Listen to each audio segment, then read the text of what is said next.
Hello नमस्कार दोस्तों। स्वागत है आपके अपने यूट्यूब चैनल एसकेजी क्लासेस 26 के यूट्यूब चैनल पे। आज के टॉपिक में रीजनिंग के महत्वपूर्ण क्वेश्चनों के बारे में डिस्कशन करेंगे। दोस्तों सभी क्वेश्चन एग्जाम के लिए सेलेक्टेड हैं तो वीडियो को लास्ट तक देखें। बढ़ते हैं क्वेश्चन की तरफ। आज का पहला क्वेश्चन आप लोगों के सामने दिया गया है जो कि काफ़ी महत्वपूर्ण क्वेश्चन है, तो क्वेश्चन को ध्यान से देखेंगे। हर एक क्वेश्चन में आपको 5 सेकंड का समय दिया जाएगा ताकि आप आंसर बता सकें, तो आंसर कमेंट बॉक्स में ज़रूर बताएं। देखेंगे क्वेश्चन दिया गया है, राजा दिया गया है, राज दरबार दिया गया है, प्रधानमंत्री दिया गया है, क्वेश्चन मार्क दिया गया है। दोस्तों बताना है क्वेश्चन मार्क जब पे कौन सा ऑप्शन भरा जाएगा। 4 ऑप्शन दिए गए हैं। जिस प्रकार से राजा का संबंध राज दरबार से होता है उसी प्रकार से बताना है कि प्रधानमंत्री का संबंध किससे होगा। 4 ऑप्शन दिए गए हैं। तो मेरे भाई जिस प्रकार से राजा जितने भी निर्णय लेता है या जितनी भी कार्रवाइयाँ की जाती हैं राजा के प्रति, वो क्या है, राज दरबार में की जाती हैं। उसी प्रकार से देखेंगे प्रधानमंत्री दिया गया है, तो प्रधानमंत्री जितने भी निर्णय लेता है या जितनी भी कार्रवाइयाँ होती हैं वो क्या है, लोकसभा में होती है। तो देखेंगे लोकसभा किस ऑप्शन में दिया गया है, तो मेरे भाई लोकसभा ऑप्शन ए में दिया गया है, जो कि ऑप्शन ए राइट हो जाएगा। क्वेश्चन को एक बार फिर से देख लेते हैं। क्वेश्चन दिया गया है, राजा दिया गया है, राज दरबार दिया गया है, प्रधानमंत्री दिया गया है, क्वेश्चन मार्क दिया गया है। तो दोस्तों जिस प्रकार से राजा जितनी भी कार्रवाइयाँ की जाती है, राजा जितने भी निर्णय लेता है वो क्या है, राज दरबार में लेता है। उसी प्रकार से प्रधानमंत्री दिया गया है, तो प्रधानमंत्री जितने भी निर्णय लेता है वो क्या है, लोकसभा में लेता है। लोकसभा ऑप्शन ए में दिया गया है, जो कि ऑप्शन ए राइट हो जाएगा। बढ़ते हैं अगले क्वेश्चन की तरफ। अगला क्वेश्चन आप लोगों के सामने दिया गया है। दिया गया श्रृंखलाओं को पूरा करें, श्रृंखलाओं से रिलेटेड क्वेश्चन है। दोस्तों जहाँ पे क्वेश्चन मार जाएगा वहाँ बताना है कौन सा ऑप्शन भरा जाएगा। 4 ऑप्शन दिए गए हैं।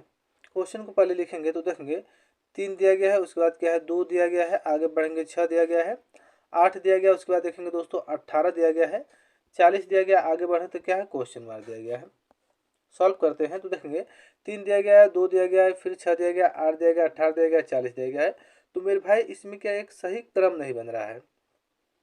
इसको हम क्या है, अल्टरनेट सीरीज चल रहा है, तो इसको हम क्या करेंगे, एक अंक छोड़ के चलेंगे। तो दोस्तों अगर हम 3 से हम 6 पे आते हैं, तो 3 में अगर हम 2 का गुणा करें तो हमारा कितना हो जाएगा, 6 हो जाएगा। आगे बढ़ेंगे 6 से आगे बढ़ेंगे कितना देगा, 18 दिया गया है। तो 6 में दोस्तों अगर हम क्या है 3 का गुणा करते हैं तो 6 कितना होता है, 18 होता है।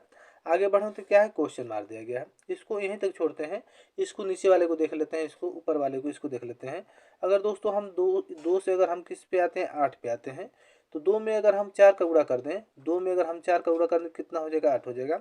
उसी प्रकार से 8 से आगे बढ़ेंगे कितना दिया गया, 40 दिया गया है। तो दोस्तों 8 में हम अगर हम 5 का गुणा कर दें तो कितना होगा, 8 5 कितना होता है, 40 होता है, जो कि यहाँ पे 40 दिया गया है। तो देखेंगे इसको देख लेते हैं नीचे वाले को। दोस्तों यहाँ पे अगर हम 3 से आगे बढ़ें तो 6 हुआ है, 6 से आगे बढ़ें तो 18 हुआ है, 18 से आगे बढ़ेंगे तो कितना होगा। तो पहले 2 का गुणा किया गया, उसके बाद क्या 3 का गुणा किया गया है। तो आगे बढ़ेंगे मेरे भाई तो यहाँ पे हम 4 का गुणा कर देंगे। तो अगर हम 18 में 4 का मल्टीप्लाई कर दें, तो 18 में अगर हम 4 का गुणा कर देंगे तो हमारा कितना हो जाएगा, 72 हो जाएगा। तो देखेंगे 72 किस ऑप्शन में दिया गया है, तो मेरे भाई 72 की बात करें तो 72 ऑप्शन बी में दिया गया है, जो कि ऑप्शन बी राइट हो जाएगा। क्वेश्चन मार्क जब भी 72 भरा जाएगा। आई होप ये क्वेश्चन आप लोगों को अच्छे से समझ में आ गया होगा। बढ़ते हैं अगले क्वेश्चन की तरफ। अगला क्वेश्चन आप लोगों के सामने दिया गया है। क्वेश्चन को ध्यान से देखेंगे। क्वेश्चन दिया गया, प्रश्न आकृति कौन से उत्तर आकृति में निहित है। दोस्तों जो प्रश्न आकृति दिया गया है वो किस उत्तर आकृति, 4 उत्तर आकृतियाँ दी गई हैं, किस उत्तर आकृति में छुपा हुआ है उसी को बताना है। तो पहले ऑप्शन ए को देख लेते हैं। तो मेरे भाई यहाँ पे देखेंगे इस प्रकार से आकृति, तो इस तरह से यहाँ पे खड़ी पाई, यहाँ ध्यान से देखिएगा, यहाँ पे इस तरह खींचा गया है। तो इसमें भी देखेंगे यहाँ पे इस तरह से खींचा गया है। उसके बाद देखेंगे दोस्तों इसको यहाँ पे इस तरह से मिलाया गया है, तो इसको भी क्या है, यहाँ पे इस तरह से मिलाया गया है। नीचे यहाँ पे लाया गया है, तो देखेंगे ध्यान से देखिएगा, यहाँ पे इसको नीचे लाया गया है, तो यहाँ पर भी इसको क्या है, यहाँ पे नीचे लाया गया है। उसके बाद देखेंगे दोस्तों इसको इस तरह से किया गया, इस तरह से किया गया, फिर इस तरह से, फिर इस तरह से कर दिया गया है। तो इसको भी इस तरह से, फिर इस तरह से, फिर इस तरह से मिला दिया गया है। तो दोस्तों जो प्रश्न आकृति दी गई है वो ऑप्शन ए उत्तर आकृति में छुपा हुआ है। तो ऑप्शन ए हमारा क्या हो जाएगा, राइट हो जाएगा। ऑप्शन बी को देख लेते हैं। तो दोस्तों ऑप्शन बी में, जो कि ऑप्शन बी में इस तरह से आकृति बनाई गई है, तो ऑप्शन बी में नहीं छुपा हुआ, तो ऑप्शन बी हमारा क्या हो जाएगा, गलत हो जाएगा। ऑप्शन सी को देखेंगे तो ऑप्शन सी में भी वैसी आकृति नहीं है, तो ऑप्शन सी भी हमारा क्या हो जाएगा, गलत हो जाएगा। और ऑप्शन डी भी हमारा क्या हो जाएगा, गलत हो जाएगा।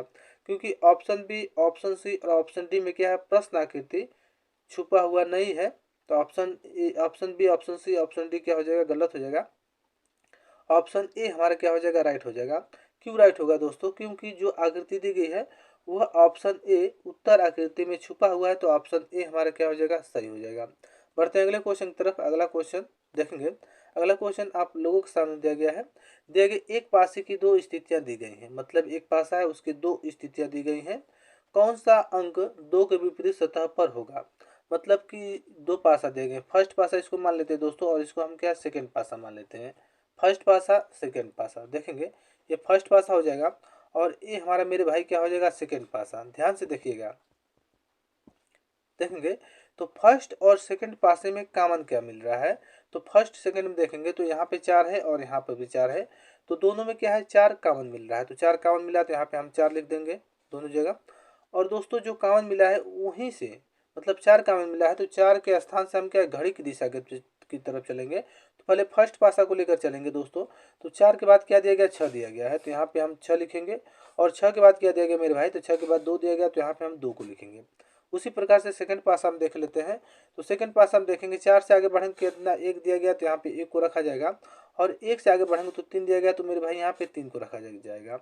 इस प्रकार से तो अब क्वेश्चन में कंडीशन क्या पूछा है इसको देखेंगे। दिया गया है यहाँ पे देखें, कौन सा अंक 2 के विपरीत सतह पर होगा। तो यहाँ पे देखेंगे 2 यहाँ पे दिया गया है मेरे भाई, 2 यहाँ पे दिया गया है। तो 2 के विपरीत सतह पे कौन सा अंक है, तो 2 के विपरीत सतह पे 3 है। तो 3 किस ऑप्शन दिया गया है, तो 3 की बात करें तो 3 ऑप्शन सी में दिया गया है, जो कि ऑप्शन सी राइट हो जाएगा। आई होप ये क्वेश्चन आप लोगों को अच्छे से समझ में आ गया होगा। अगर दोस्तों इससे रिलेटेड क्वेश्चन एग्जाम में आते हैं तो आप ऐसे क्वेश्चनों को आसानी से और कम समय में सॉल्व कर लेंगे। बढ़ते हैं अगले क्वेश्चन की तरफ। अगला क्वेश्चन देखेंगे दोस्तों, काफ़ी महत्वपूर्ण क्वेश्चन है, तो क्वेश्चन को ध्यान से देखिएगा। क्वेश्चन दिया गया, 4 उत्तर आकृतियों में से कौन सी एक नीचे दी हुई कटे टुकड़ों में से बन सकती है। मतलब कि ये जो प्रश्न आकृति दिए गए, 3 क्या है, 3 टुकड़े दिए गए हैं, 3 टुकड़े दिए गए या 3 आकृतियाँ दी गई हैं। इन तीनों आकृतियों को जोड़कर कौन सा उत्तर आकृति बन सकता है। तो देखेंगे पहले ऑप्शन ए को देख लेते हैं। तो दोस्तों ऑप्शन ए हमारा क्या है, वैसे ही गलत है, क्योंकि इस तरह से आकृति इस तरह दिया गया, इस तरह दिया गया है, और इसको क्या है, नीचे वाला इस तरह से कर दिया गया है, लेकिन बीच वाला क्या है, सही नहीं बन रहा है। तो ऑप्शन ए हमारा क्या हो जाएगा, गलत हो जाएगा। ऑप्शन बी को ले लेते हैं। तो दोस्तों ऑप्शन बी में देखेंगे, तो ऑप्शन बी में देखेंगे ऊपर वाला, पहले इस भाग को देख लेते हैं इसको। तो ऑप्शन बी में ए वाला भाग मिल रहा है। उसके बाद बीच वाले भाग को देखेंगे तो बीच वाला भी भाग मिल रहा है। और उसके नीचे वाले भाग को देखेंगे दोस्तों, इस तरह से, इस तरह से, इस तरह से। तो ऑप्शन जो नीचे वाला भाग है वो भी क्या है, मिल रहा है। मतलब तीनों खंड के आपस में मिलाने से ऑप्शन बी आकृति बनेगी। ऑप्शन बी हमारा क्या हो जाएगा, राइट हो जाएगा।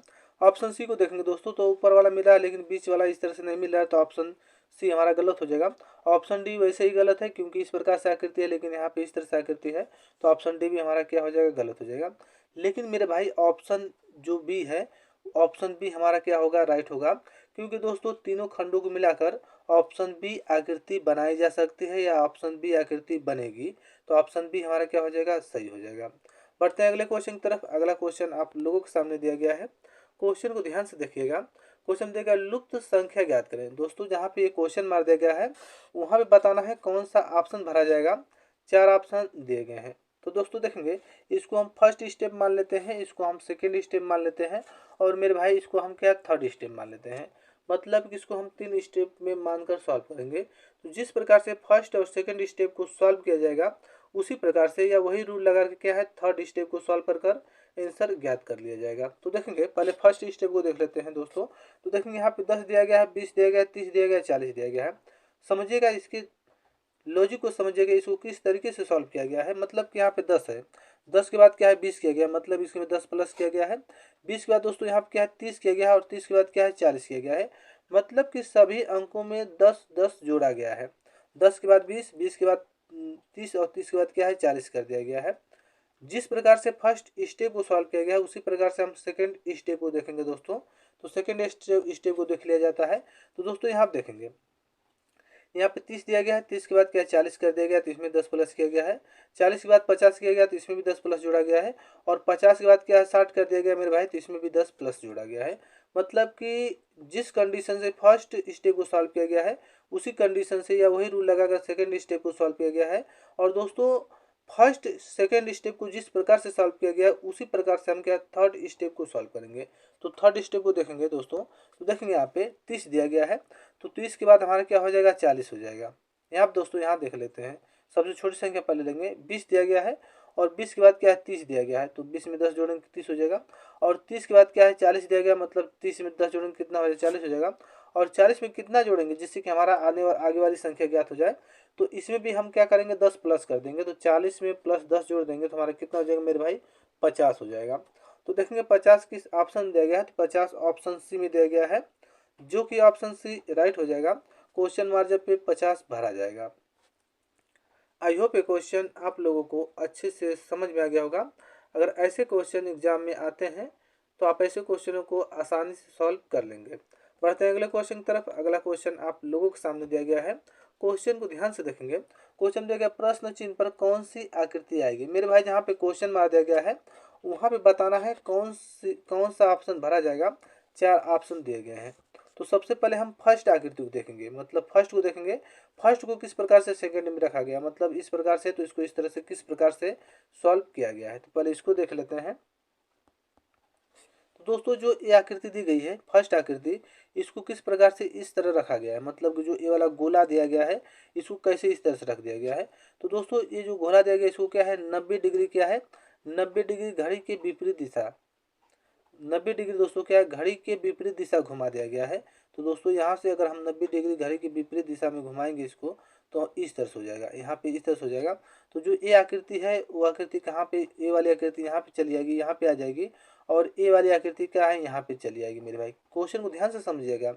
इस आकृति को फर्स्ट आकृति को क्या है 90 डिग्री क्या है घड़ी के विपरीत दिशा की तरफ घुमाया गया है, घड़ी के विपरीत दिशा की तरफ घुमा गया है। तो इस तरह से आकृति बनी है। उसी प्रकार से मेरे भाई हम इस आकृति को वो क्या है घड़ी की विपरीत दिशा की तरफ क्या है 90 डिग्री या 90 डिग्री घुमाएंगे तो कैसा बनेगा, तो देखिएगा त्रिभुज इस तरह है तो इसको इस तरह से त्रिभुज बन जाएगा। अगर 90 डिग्री हम घुमाते हैं तो मेरे भाई तो देखेंगे किस तरह से हो जाएगा, इस तरह से हो जाएगा। और आगे देख लेते हैं दोस्तों, जो ये वाला चिन्ह हो जाएगा इसको देखिएगा, जो ये वाला नीचे वाला ये जो चिन्ह है ये है कि जो चिन्ह दिया गया इस तरह से खींचा गया है, ये क्या है यहाँ पे चला गया, इस तरह से हो जाएगा। उसके बाद देखेंगे मेरे भाई यहाँ पे इसको देख लेते हैं, और जो ये वाला चिन्ह है वो क्या है यहाँ पे चला गया, इस तरह से हो जाएगा। तो देखेंगे इस आकृति से कौन सा आकृति मैच कर रहा है। तो दोस्तों इस आकृति से बात करें तो इस आकृति से ऑप्शन बी मैच कर रहा है, जो कि ऑप्शन बी राइट हो जाएगा। आई होप ये क्वेश्चन आप लोगों को अच्छे से समझ में आ गया होगा। अगर ऐसे क्वेश्चन एग्जाम में आते हैं तो आप ऐसे क्वेश्चनों को आसानी से और कम समय में सॉल्व कर लेंगे। बढ़ते हैं अगले क्वेश्चन की तरफ। अगला क्वेश्चन आप लोगों के सामने दिया गया है, काफ़ी महत्वपूर्ण क्वेश्चन है, तो क्वेश्चन को ध्यान से देखेंगे। क्वेश्चन दिया गया है सभी पक्षी उड़ने वाले हैं। तो दोस्तों सब तो पक्षी जितने भी पक्षी हैं वो क्या है उड़ने वाले हैं। तो पहले हमारा यहाँ देखेंगे कैसा बनेगा, तो पक्षी हो जाएगा, पक्षी दोस्तों क्या हो सभी पक्षी क्या है उड़ने वाले हैं। तो ये हमारा क्या हो जाएगा, ये हमारा क्या होगा उड़ने हो जाएगा। उड़ने जितने पक्षी होंगे मेरे भाई वो क्या है उड़ने वाले हैं।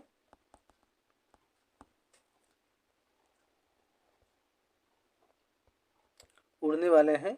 उसके बाद आगे क्या पूछा है, कोई भी पशु क्या है उड़ता नहीं है। तो दोस्तों यहाँ पे सभी पक्षी क्या उड़ने वाले हैं, लेकिन कोई भी पशु क्या है उड़ता नहीं है, तो इसका क्या हो जाएगा अलग हो जाएगा। तो ये हमारा क्या हो जाएगा पशु का हो जाएगा। कोई भी पशु क्या है पशु उड़ता नहीं है, तो इसका अलग वेन डायग्राम बनेगा। अब देखेंगे निष्कर्ष क्या बोल रहा है। निष्कर्ष को आप ध्यान से देखिएगा, कोई भी पशु पक्षी नहीं है। तो दोस्तों ये देखेंगे ये पशु वाला भाग क्या अलग है, पशु वाला भाग क्या अलग है। क्वेश्चन पूछा है कोई भी पशु क्या है, कोई पशु पक्षी नहीं है। तो यहाँ देखो कोई किसी भी पशु का क्या है पक्षी से कोई मेल नहीं हो रहा है, तो ऑप्शन जो फर्स्ट निष्कर्ष है वो क्या हमारा राइट हो जाएगा, सही होगा। उसके बाद सेकंड निष्कर्ष को देख लेते हैं, कोई उड़ने वाले पशु नहीं है। तो कोई उड़ने वाले ये जो पशु हैं वो इसमें कोई भी पशु क्या है उड़ने वाले नहीं है, क्योंकि इससे पक्षी और उड़ने से कोई भी आपस में रिलेशन नहीं बन रहा है। तो अब जो सेकेंड निष्कर्ष है दोस्तों वो भी क्या हमारा राइट हो जाएगा। तो देखेंगे कौन सा ऑप्शन राइट होगा। तो दोस्तों फर्स्ट और सेकेंड दोनों क्या निष्कर्ष निकलते हैं, तो ऑप्शन डी हमारा क्या हो जाएगा सही हो जाएगा। क्वेश्चन को एक बार फिर से देख लेते हैं। क्वेश्चन दिया गया है सभी पक्षी उड़ने वाले हैं, तो दोस्तों जितने भी पक्षी होंगे वो क्या है उड़ने वाले के अंतर्गत आएंगे, अंदर आएंगे। इस प्रकार से वेन डायग्राम बनेगा। उसके बाद आगे दोस्तों सेकेंड क्या बोला है कि कोई पशु उड़ता नहीं है। तो दोस्तों कोई भी जो पशु होगा, कोई पशु क्या है उड़ता नहीं है, तो उड़ने से इसका कोई रिलेशन नहीं बनेगा, तो इसका अलग वेन डायग्राम बनेगा। अब निष्कर्ष क्या बोल रहा है, निष्कर्ष को समझिएगा, कोई पशु पक्षी नहीं है। तो दोस्तों जितने भी पशु हैं वो क्या है, कोई भी पशु क्या है पक्षी के अंतर्गत नहीं है। तो इसका देखेंगे जो निष्कर्ष फर्स्ट है वो क्या हमारा क्या है सही फॉलो कर रहा है, मतलब कि सही है। इसमें देखेंगे पशु से और पक्षी से कोई रिलेशन नहीं बन रहा है, तो ये हमारा क्या हो जाएगा, और फर्स्ट निष्कर्ष क्या हो जाएगा हमारा सही हो जाएगा। सेकंड को देख लेते हैं। सेकंड में क्या दिया गया है दोस्तों, कोई उड़ने वाला पशु नहीं है। तो कोई भी पशु क्या है उड़ने से रिलेटेड नहीं है, उड़ने वाला नहीं है, या उड़ने से रिलेशन नहीं बन रहा है, तो दोस्तों सेकंड निष्कर्ष हमारा क्या हो जाएगा सही हो जाएगा। तो फर्स्ट और सेकंड निष्कर्ष क्या है सही है, या फर्स्ट और सेकंड दोनों निष्कर्ष निकलते हैं, तो ऑप्शन डी हमारा क्या हो जाएगा राइट हो जाएगा। आई होप ये क्वेश्चन आप लोगों को अच्छे से समझ में आ गया होगा। बढ़ते हैं अगले क्वेश्चन की तरफ। अगला क्वेश्चन आप लोगों के सामने दिया गया है, काफ़ी महत्वपूर्ण क्वेश्चन है, तो क्वेश्चन को ध्यान से देखेंगे। क्वेश्चन दिया गया किसी प्रणाली के आधार पर कुछ समीकरण हल किए गए हैं, विकल्प के रूप में दिए गए 4 उत्तर में से प्रत्येक प्रश्न के हल न किए गए समीकरण का उचित उत्तर खोजिए। तो देखेंगे पहले हम फर्स्ट सारणी को देखेंगे, उसके बाद सेकंड को देखेंगे, उसके बाद मेरे भाई थर्ड को देखकर सॉल्व कर आंसर ज्ञात कर लेंगे। तो पहले फर्स्ट को देख लेते हैं। यहाँ आप देखेंगे 11 दिया गया, 24 दिया गया, 13 दिया गया है। तो दोस्तों 11, 24, 13 को किस प्रकार से लिखा गया है, तो देखेंगे यहाँ पे दोस्तों 13 जो दिया गया है ना, यहाँ पे 13 को फर्स्ट में रख दिया गया है। जो 13 वाला अंक है उसको क्या है पहले रख दिया गया है। उसके बाद 24 वाले को दोस्तों क्या है लास्ट में कर दिया गया है, और जो फर्स्ट है इसको क्या है बीच में रख दिया गया है। ध्यान से समझिएगा, इसको लास्ट में तो इसको फर्स्ट में कर दिया गया है, ये जो सेकंड है मेरे भाई इसको क्या है लास्ट में कर दिया गया है, और जो ये फर्स्ट है इसको क्या है बीच में रख दिया गया है। उसी प्रकार से हम इसको देख लेते हैं सेकंड नियम, सेकंड समीकरण को। तो देखेंगे 22 दिया गया, 29 दिया गया, 10 दिया गया है। तो 22 लास्ट, 10 लास्ट में दोस्तों, तो इसको क्या है पहले रख दिया गया है, और जो 22 फर्स्ट में इसको क्या है दोस्तों बीच में कर दिया गया है, और जो बीच में उसको क्या है लास्ट में कर दिया गया है। तो जिस प्रकार से फर्स्ट और सेकंड सारणी को सॉल्व किया गया, उसी प्रकार से मेरे भाई हम थर्ड सारणी को सॉल्व करेंगे। तो देखेंगे 16 दिया गया है, उसके बाद देखेंगे 27 दिया गया है, उसके बाद क्या है 12 दिया गया है। सॉल्व करते हैं तो देखेंगे फर्स्ट है, जो फर्स्ट है मेरे भाई, तो फर्स्ट को क्या कर दिया गया है, फर्स्ट को बीच में रख दिया गया है, और जो लास्ट में है, लास्ट में 12 है, तो 12 को क्या कर दिया गया है, 12 को पहले रख देंगे, तो पहले हो जाएगा। उसके बाद बीच वाले को देख लेते हैं। बीच वाले को मेरे भाई जो 27 है, 27 को कहाँ रखा जाएगा, तो दोस्तों 27 को एकदम हम लास्ट में उठा कर रख देंगे, तो यहाँ पे हमारा क्या हो जाएगा 27 हो जाएगा। उसके बाद देखेंगे मेरे भाई 16 दिया गया है, तो 16 को हम बीच में रख देंगे। तो देखेंगे 12, 16, 27 किस ऑप्शन दिया गया है, तो मेरे भाई 12, 16, 27 की बात करें तो 12, 16, 27 ऑप्शन ए में दिया गया है, जो कि ऑप्शन ए राइट हो जाएगा। फिर से देख लेते हैं। क्वेश्चन दिया गया है यहाँ पे 11 दिया गया है, 24 दिया गया है, और 10 दिया गया है। मतलब दोस्तों जो यहाँ पे 11, 24, 13 दिया गया है, तो 13 को जो 13 लास्ट में इसको फर्स्ट में कर दिया गया है, और जो सेकंड में मेरे भाई उसको लास्ट में कर दिया गया, और जो फर्स्ट में उसको क्या है बीच में रख दिया गया है। उसी प्रकार से सेकंड को देख लेते हैं। 22 दिया गया, 29 दिया गया, 10 दिया गया है, तो लास्ट को फर्स्ट में, सेकंड यहाँ पे दोस्तों जो सेकंड में दिया गया, सेकंड को क्या है लास्ट में कर दिया गया, और फर्स्ट को क्या है उसके बीच में रख दिया गया है। जिस प्रकार से फर्स्ट और सेकंड को सॉल्व किया गया, उसी प्रकार से मेरे भाई हम क्या है थर्ड स्टेप को सॉल्व करेंगे, या थर्ड सारणी को सॉल्व करेंगे। 16 दिया गया, 27 दिया गया है, 12 दिया गया है, तो लास्ट में 12 है, तो 12 को हम क्या कर देंगे दोस्तों पहले रख देंगे, और जो 27 बीच में है इसको हम क्या कर देंगे एकदम लास्ट में उठा कर रख देंगे, और जो 16 फर्स्ट में मेरे भाई, तो उसको कहाँ पर रख देंगे, उसको बीच में रख देंगे। तो 12, 16, 27 ऑप्शन ए में दिया गया है, जो कि ऑप्शन ए राइट हो जाएगा। आई होप ये क्वेश्चन आप लोगों को अच्छे से समझ में आ गया होगा।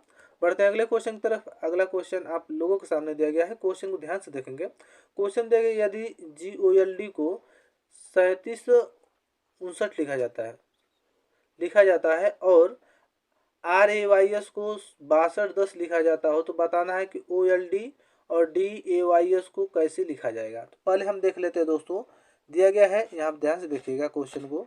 क्वेश्चन दिया गया है GOLD, जी यहाँ ध्यान से देखेंगे, दिया गया है GOLD।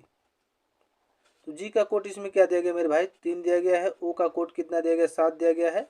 आगे देखेंगे एल का कोड कितना दिया गया 5 दिया गया और डी का कोड कितना दिया गया 9 दिया गया है। तो इस प्रकार से गोल्ड को क्या है 37 और क्या है 59 दिया गया है। उसी प्रकार से हम RAYS को देख लेते हैं मेरे भाई। तो देखेंगे यहाँ पे ध्यान से देखिएगा RAYS को देख लेते हैं। तो आर का कोड कितना 6 दिया गया है, ए का कोड 2 दिया गया मेरे भाई, वाई का कोड कितना 1 दिया गया है और एस का कोड कितना दिया गया 0 दिया गया है। अब क्वेश्चन में क्या पूछा है, क्वेश्चन को ध्यान से देखिएगा। क्वेश्चन पूछा है ओल्ड DAY डेस को किस प्रकार से लिखा गया है। तो OLD और DAYS को किस प्रकार से लिखा गया है। तो हम इसको पर लिखेंगे OLD लिखेंगे, उसके बाद क्या दिया गया DAYS दिया गया है। क्वेश्चन को ध्यान से समझिएगा। यहाँ देखेंगे ओ दिया गया है, तो इन दोनों में देखेंगे ओ का कोड कितना है या ओ का कोड कितना है 7 है, तो यहाँ पे हम 7 को रखेंगे।